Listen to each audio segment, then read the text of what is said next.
Welcome to this week's edition of Coach Prep. Coach Don and I are here in the Cherokee Batting Range podcast studio getting ready to record episode number 108. We're going to talk about field conditions today and some things that we want to be aware of. Before we get into that, let's talk about our sponsors. First off, the Anderson Bat Company. Everything Fast Pitch is very proud to have Anderson Bat Company as our presenting sponsor. Anderson Bat Company is using the latest and greatest bat technology to corner the market in the fast pitch world. They have the -9 Rocket Tech, the -10 Carbon, and the -11 Carbon Light. Anderson Bat Company is using this technology to put a high-performing bat in the hands of hitters that really know the difference between a good bat and a great bat. We're also working with Anderson to provide a discount for all of our listeners. Go to the Anderson Bat Company website and order your bats. Use the EFP20 discount, which is for everything fast pitch, and you'll get a 20% discount. It's a great way for you to save a little bit of money on a great bat and also help support everything fast pitch at the same time. And as always, please, if you're in a position to do so, become a patron. Go to patreon.com/everythingfastpitch. We have a new patron this week, AC. Thank you very much for coming on board. We really do appreciate your support. One of the things that Coach Don and I really do value is the family of patrons that we have that have contributed to us and allowed us to keep doing the podcast. It's a really great thing that they've made that contribution, and we certainly appreciate it. We would love if you can, if you see value in what we're doing, to become a patron by going to patreon.com/everythingfastpitch. So, Don, one of the things that I think every coach should get in the habit of doing, and one of the things we want all our players to get in the habit of doing, is familiarizing themselves with the field, especially if it's a new facility, someplace that, an away game or a new park or a park that we have not played at before. Because every day that we go to the park, there's going to be things that are different, are important for us to be aware of as players. And I think that it's crucial that all players are paying attention to those things and getting in the habit of seeing those things so that they're more prepared and ready to react instead of shocked or surprised or kind of a little bit slow on the uptake to be able to take advantage of some of the things that might be going on. Well, there's so many different varieties of fields that we play on. Some have tons of out-of-play space. Some have temporary fences. Right. There's just so much that's happening. And like you say, you could be at the same park or facility. The actual field that we play on might be different than the last one. Right. And just as you said right there, to take a moment to be conscious of, what's happening if you're an outfielder and we've got a temp fence and it doesn't go all the way over, or, what the ground rules are going to be, or if there might be hang-ups in the fence, right. Those types of things. And it's just important for us to, I guess, help the kids become aware if we're right. coaches, right? Well, perfect world, we'd have time to take the whole team on a tour. Sure. Kind of walk our way around. But what we need to do is instill in them the understanding and the value for them as players of knowing these different things. So let's start off at the backstop first. I think the backstop is the first thing that players should be paying attention to. How far is it from home plate to the backstop?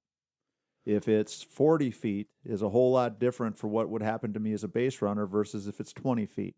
Is it chain link fence, or is it a net, or is it a concrete block wall? Is it a block wall that's got padding on it? Is the padding flat?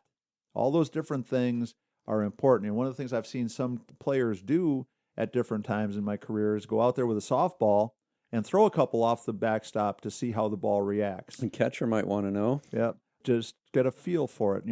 To pay attention to those things, those potential bits of information, things that we could be gaining from seeing that information, I think is very valuable. If I'm the runner at third and that ball gets past the catcher, and I already know that if it hits the flat part of the backstop, it's going to bounce right back to the catcher.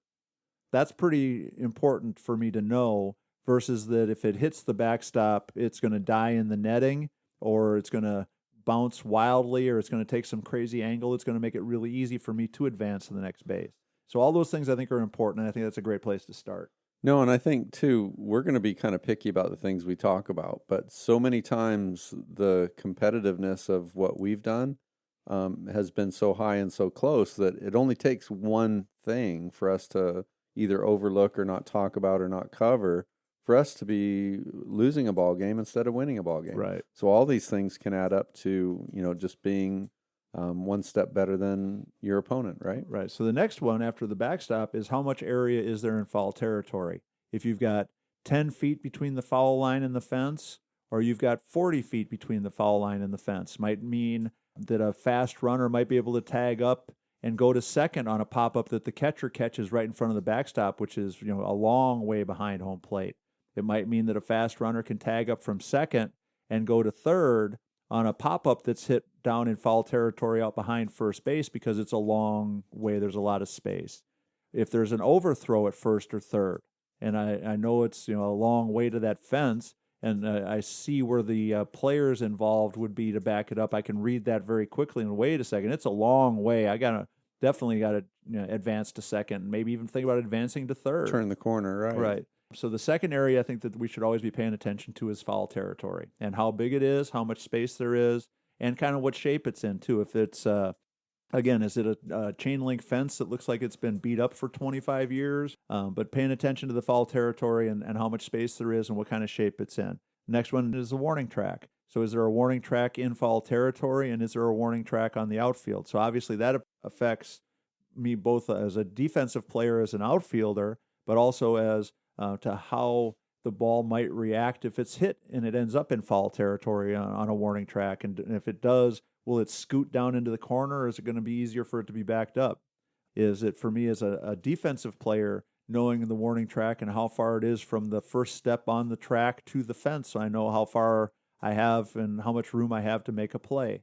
So the warning track, if there is one, is another important feature that I think we want our kids to be paying attention to. Absolutely. No, the warning track, I think, is really, really important for safety for our defensive kids. Right.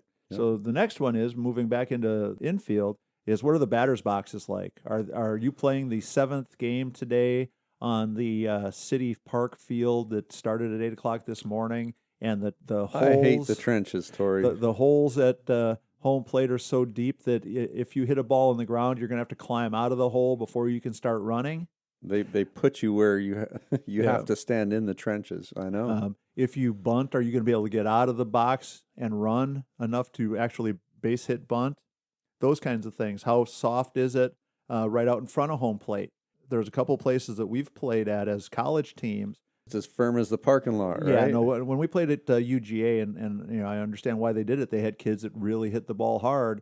The first 20 feet out in front of home plate, you couldn't, if you walked on it in metal spikes, you didn't sink into it. It was packed so hard. Right. And there's other schools that do that too. But so maybe, how hard is the dirt in front of home plate? How soft is it? If it's super dusty and super fluffy, again, for me as a bunter or a slapper, is that going to help me or is it going to hurt me? You got to play it right. Yeah. So you got to know what it is. Yeah. Right. And for me as a defensive player, if it's really soft out in front of home plate and I see the ball bunted, does that mean it's going to roll 3 feet or it's going to roll 23 feet? Right? Absolutely. So paying attention to that area right out in front of home plate for how hard it is.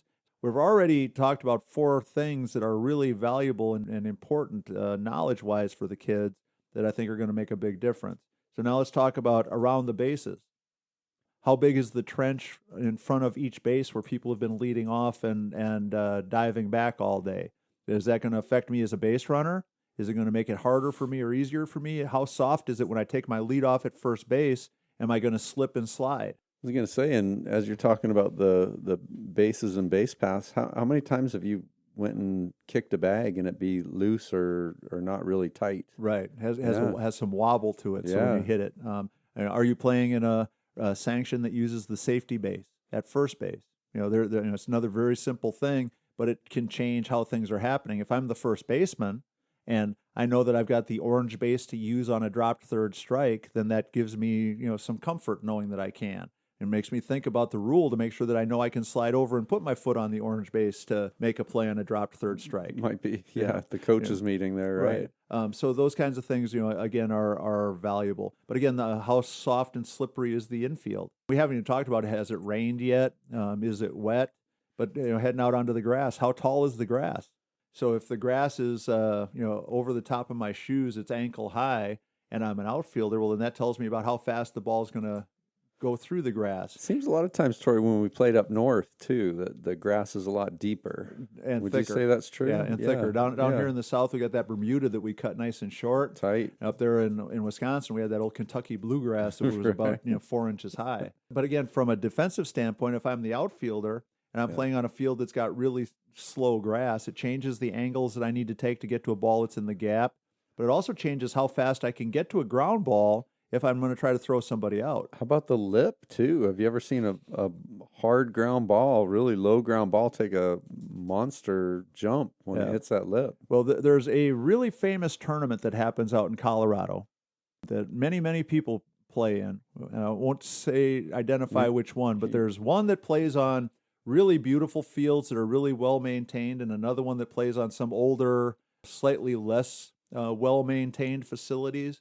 And I can remember sitting in the front row of the bleachers behind home plate, and the lip on the outfield was so high you couldn't tell if the outfielders had legs. Right. And a ball, just like you said, got scorched through the infield. The infield was hard. It hit that lip, and it carried way over the right fielder's head. I mean, it was like a line drive that got hit. A motocross guy could have. Yeah, so somebody could have jumped over the fence with a motocross bike if they would have been trying so.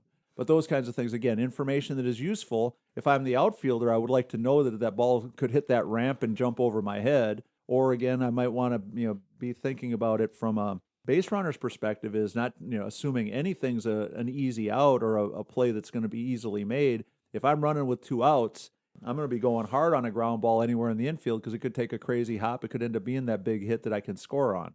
Absolutely. But so as we work our way around the field, Don, you mentioned earlier temporary fences. Mm-hmm. Okay, I hate temporary fences. As a matter of fact, there's a blog that I wrote about temporary fences. I think I'm going to slide that one up to the top of the chart so Stan will run it on social media. I still like it better than a 300-foot fence, though. Yes, but the one thing I can tell you is the number of times I've watched games where there was issues. A ball in the gap that should have scored a runner from first that ended up being a ground rule double because it goes under the temporary fence, bounces over the temporary fence. Couldn't tell if it was a home run. Goes through the temporary fence. The number of times that they're just so short you can hop them. That a ball got scorched down into the corner that should have been rattling around for a double or a triple or maybe an inside the park home run. It ends up being a ground rule double that nobody even chases after because they know it's going down past the temporary fence. Yeah. The number of times that I've seen, different kinds of things where did she, jump over the fence and catch it? Did she jump before she, went over the fence? Did she make the greatest catch ever, or is it an out or a home run? The number of arguments I've seen about that at the ballpark are unbelievably numerous. To me, the temporary fence is something that we should be aware of. Obviously, if I'm an outfielder and I'm playing on a field that has temporary fences, I know there's not going to be a warning track. Right. And I know that there's going to be balls that might hit off that fence or rebound off that temporary fence that might have some velocity coming back at me. It's like a trampoline. Right. And so all those different things, again, are things that we want to make sure that our players are checking out. The one thing that I always used to tell our college kids, if we were playing on somebody else's field, they would always want to know what the scouting report was. And I would always tell our outfielders, it's simple. You can figure out where you're supposed to stand as soon as you walk out on the field. And they would always look at them, well, what do you mean? Like, look for the dead spots. Right. Because that's where their outfielders are standing every day at practice. And they're standing there for a reason. That's because that's where most of the balls are getting hit. But that kind of stuff, again, can be useful information if we're playing on somebody's home field. And obviously that would be different if we're playing at the city park or whatever. But there's all kinds of information that's available to our players if we just help them understand that it can give them a leg up, or it can really hurt their performance just as much as it could help it if they're not paying attention or they're not aware of some of the stuff that's going on. So I got one more for you here, Tori, too. All coaches should know how many paces from home plate to the pitching rubber. Yep. Just to, whether we're pitching on the side, off in a open area at a ballpark or whatever, so we can give them the right distance. But also, too, we've gone out and the pitching rubber's been in the incorrect spot. Right. You should be able to tell when you're coaching, too. But here's a story. In the college game, in the high school game, mound is 43 feet. Right. 43 feet puts the mound almost directly in line between first and third base. It's just slightly ahead of that straight line. If you went from the corner of third base to the corner of first base and stretched a string, the pitcher's mound should be just a little bit in front of that string. Well, we were playing in a college tournament back, and this is 10, 12 years ago, and it was a really big tournament, but they played it at a local softball complex that also had mounds at 35 feet and 40 feet and 43 feet and 46 feet and 46, 50 feet. We were waiting to play, and the game in front of us had two teams that, were really highly thought of teams that had really good pitching. And it seemed like this game was never going to end because neither team was getting anybody out of the game. It was like 14-13 or some ridiculous crazy score. number. One team was on like their second or third pitcher. The other team, I think, was on their third or fourth pitcher. And finally, the game was over, and we went out to warm up. And the first thing I noticed was when I looked across that line from first to third, guess what wasn't there? Right? The pitcher's mound or the circle. So here we had two, really good teams with two really good pitchers pitching from 46 feet, because the ground crew guys, when they put the field together that day, evidently weren't paying attention on that field or whatever, and put the circle down.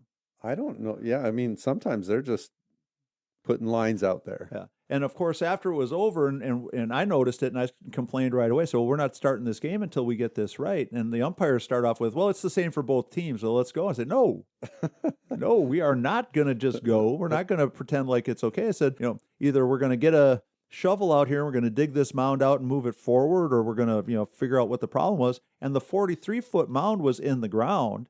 It was just covered up with the dirt. Right. The thing that was so shocking to me was here you had a whole game of really good softball players and really well thought of softball coaches that never noticed it. And to me, if I've got an All-American candidate pitching and she's getting lit up and she comes in and says, just feels like I'm off today. That mound felt like I was throwing it way too far. It's like none of my pitchers were 46. working. I was, my drop ball was dropping in front of home plate every time. I couldn't fix it today. I would have thought somebody would have looked or would have asked that question, but everybody just assumed that it was right. That's an absolute true story. I won't mention the teams involved, even though I don't think either of the same two coaches are at the two schools anymore, that they probably would be less embarrassed. But if they listened to it now and had to admit that they let their pitcher out there in a game, they'd be embarrassed to have to admit it now. So that's one of those things you can easily just pace it off, right? Right. Or go out there and look, like you said, just a little behind. Those kinds of things with that little bit of knowledge is important because honestly, the players should have noticed.